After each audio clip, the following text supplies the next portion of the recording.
l'ambassadeur, Madame le directeur de la mission économique, Monsieur le président de la Chambre de commerce, cher Madame la directeur de la Chambre de commerce, chère Patricia, chers amis, membres de la Chambre de commerce. Merci, Monsieur l'ambassadeur, et vos mots élogieux à ma part, à vrai dire, me coupent un peu le souffle, ce qui pour un avocat n'est pas très pratique. Permettez-moi quand même de réagir brièvement sur vos propos, notamment pour mettre un peu en perspective l'activité de notre Chambre de commerce. Un des plus grands politiciens français, qui est malheureusement trop peu connu en dehors de la France, a été Jean Monnet, et comme vous le savez, Jean Monnet a joué un rôle fondamental dans la constitution de la communauté européenne. Disait déjà en 1945, c'est-à-dire 12 ans avant que le traité de Rome soit signé, nous ne coalisons pas les États, mais nous unissons les hommes. Et je pense qu'avec ces mots, avec ces propos, c'est justement cela qui décrit le mieux ce que nous avons en rôle à jouer en tant que Chambre de commerce. C'est-à-dire, nous avons à unir les hommes d'affaires français et néerlandais dans un monde qui se globalise très vite et où notamment les PMI et PME françaises et PMI et PME néerlandaises ont de plus en plus de difficultés à trouver leur chemin sur le monde de l'exportation. Un de ces hommes d'affaires, et je reviens sur lui, s'appelait Jean Monnet. Parce que personne ne sait, presque personne ne sait, que Jean Monnet, avant de devenir un des grands politiciens français du XXe siècle, était président d'une PME basée à Cognac. Il était président d'une société qui s'appelait Monnet et compagnie, qui existe toujours d'ailleurs, et qui est un négociant de vin de Cognac. Son père l'avait envoyé en Angleterre à l'âge de 16 ans. Il n'avait même pas terminé son bac chaud, pour le faire apprendre la langue anglaise, qui était à ce moment-là la langue des négoces. Et c'est là, en Angleterre, en fait, où il a formé la base de ses idées sur une Europe unie. Donc, l'un des fondateurs de la communauté européenne était lui-même président, directeur général d'une PMI-PME, un homme d'affaires qui, par la suite, a montré à l'Europe un tout nouveau chemin qui, au début des années 40, était impensable. Ce marché communautaire nous a apporté beaucoup de biens. Bon, je n'ai pas beaucoup à vous expliquer. Quand même, il y a quelques faits, peut-être petits, mais qui indiquent beaucoup, notamment lorsqu'on regarde le marché franco-néerlandais. Lorsque je faisais mes études à Paris, mes études à la Sorbonne, en effet, en 1982, donc 3, il y avait à ce moment-là, il y avait 3 vols par jour Air France et 3 vols par jour KLM en direction d'Amsterdam et Paris. Donc en total, 6 vols par jour. Tandis que maintenant, il y a 26 vols par jour, 13 vols Amsterdam-Paris, 13 vols Paris-Amsterdam.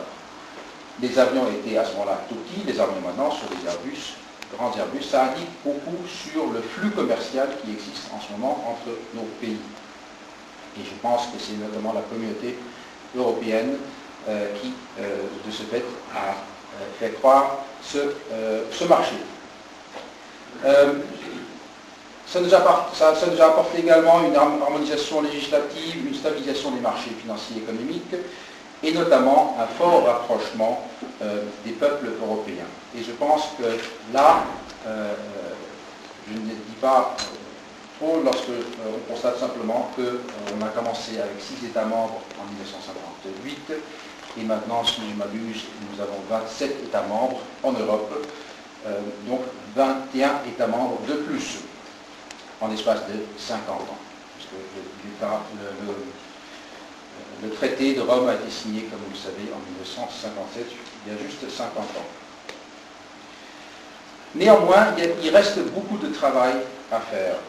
un travail qui consiste notamment à aider les petites et moyennes entreprises qui se perdent, comme j'ai dit tout à l'heure, dans la globalisation, à trouver leur chemin dans l'exportation de leurs produits et dans la collaboration avec des partenaires à l'étranger. Et c'est là, je pense, qu'entre en jeu la Chambre de commerce et notre partenaire privilégié, la mission économique. Notre rôle de soutien pour les PMI-PME s'est avéré fondamental et a permis à beaucoup de sociétés de trouver un marché pour leurs produits ou services aux Pays-Bas. À cela s'ajoute l'aide culturelle que nous pouvons apporter et le rôle de club d'affaires que nous avons en tant que chambre de commerce. Vous en avez parlé déjà tout à l'heure. Le côté culturel, je pense, est un côté important de nos activités en tant que chambre. Pour un Français, c'est quand même difficile, en tout cas, c'est pas toujours facile de travailler avec un Néerlandais, et vice-versa, parce que quand même la différence des cultures est quand même assez importante. À cet effet, je peux vous raconter une petite anecdote qui démontre très bien la différence culturelle entre un Français et un Néerlandais. Lors des dernières négociations sur le traité de Rome, tout le monde était déjà à Rome pour signer le traité, le ministre des Affaires étrangères français a téléphoné au milieu de la nuit à son homologue néerlandais, le fameux Jozef Luns, pour lui demander quelle était la position du gouvernement néerlandais sur un sujet précis. Jozef Luns a été très néerlandais et lui a répondu en 3 mots: le gouvernement néerlandais dort.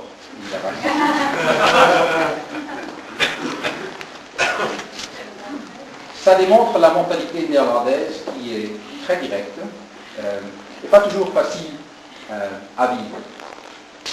Et c'est là, je pense, où nous, en tant que chambre de commerce, on a vraiment un rôle à jouer. Et dans mon activité professionnelle, c'est notamment ce rôle-là que je joue, c'est-à-dire expliquer à un Français comment travailler avec un Néerlandais. Ce n'est pas très juridique, mais c'est très efficace, je vous dire. Un autre rôle fondamental de la Chambre de commerce est le rôle de club d'affaires.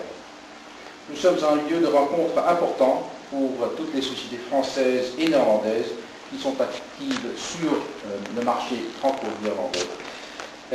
Et cela permet des hommes d'affaires et des femmes d'affaires de se rencontrer dans une atmosphère conviviale et agréable. Et vous voyez ce soir l'importance de ces rencontres. La CFC continuera à jouer ce rôle central dans les rencontres franco-néerlandaises. Finalement, je voudrais remercier l'équipe de la Chambre de commerce qui fait du jour au jour un travail fantastique dans ce domaine et je voudrais les applaudir pour leur travail.